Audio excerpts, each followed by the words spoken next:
శ్రీమద్భగవద్గీత. ఓం శ్రీకృష్ణ పరమాత్మనే నమః. 6వ అధ్యాయం ధ్యానయోగంలోని 24వ శ్లోకం. శ్రీ భగవాన్ ఉవాచ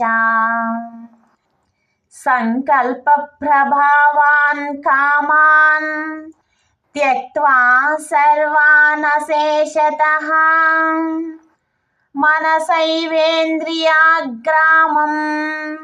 వినియమ్య సమం తతః. భావం: సంకల్పముల వలన కలిగిన కోరికలన్నిటినీ నిశ్శేషముగా త్యజించి ఇంద్రియ సముదాయములను అన్ని విధములుగా మనస్సుతో పూర్తిగా నిగ్రహింపవలెను.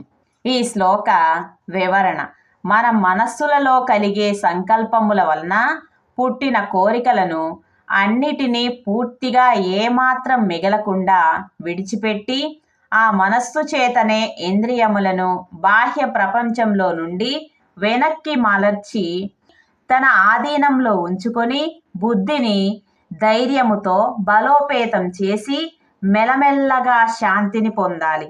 మనస్సులో ఆత్మని తప్ప మరొక విషయమును తలొంచకూడదు.